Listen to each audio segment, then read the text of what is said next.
The Tudors is about King Henry VIII and his court, young King Henry VIII and his court, rather than the popular image of the, fat and very, very ill Henry VIII, which is which one often sees in portraits. It's focusing on the younger version of him and his friends, his court, and the beginning of what we know as of Henry VIII. And it's following that original journey. And my character is Charles Brandon. He is a confidant of the king, best friend. They grew up together due to the fact that King Henry's father and Charles Brandon's father were also close. Charles Brandon's father was King Henry's father's standard bearer at the Battle of Bosworth, and King Henry and Charles grew up together. And so they're very close friends. Even though Charles had no official title, he was a Mr., which is how Charles Brandon starts in the story. He starts as Mr. Brandon.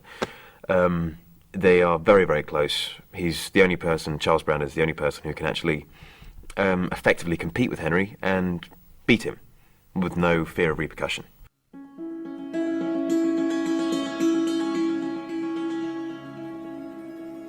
I mean, he really can't keep his dick in his pants. He just, excuse me. He loves women. He chases them all over the place. As one of the lines go, one of Margaret's fantastic lines, he can love for, a year, a month, a day, an hour, and then that's it. And you'll love fantastically for that period of time, and then move on. Charles has pushed it too far. Normally, he had pretty much free reign wherever he went in court. He could say whatever he wanted to whoever he wanted. And because he's King Henry's best mate, no one can touch him.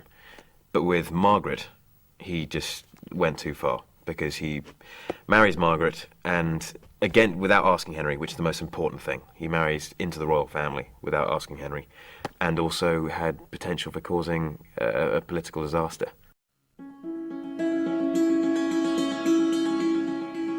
Young, vibrant, athletic, fit. I mean, he really was this man of incredible power and the image of what a king would be. And Charles and him were very similar. Played sport all the time, hunting, jousting, so sort of a great camaraderie. It's like sort of a rugby team or something. You're always competing with each other, but it's on a far more deadly scale when it comes to jousting, for example, which was a blood sport. You could quite easily die, and you're charging each other on enormous horses with huge amounts of armour on and a great big stick in your hand. You've got to be careful, because you really don't want to knock the king off, because you're threatening the royal line. You're basically making a personal attack on the king, so everyone deliberately lost to him.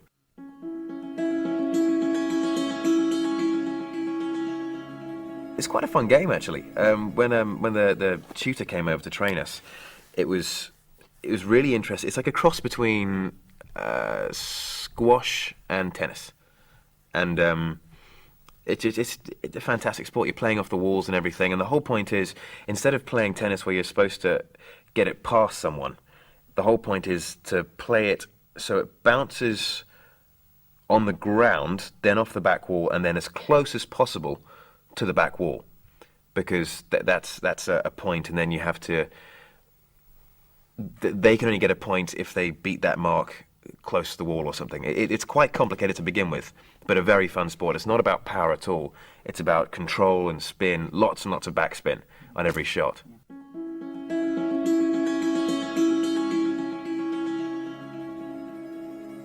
You couldn't ask for a better place to be the best friend of a king, because you haven't got the responsibilities of the king, and you're untouchable.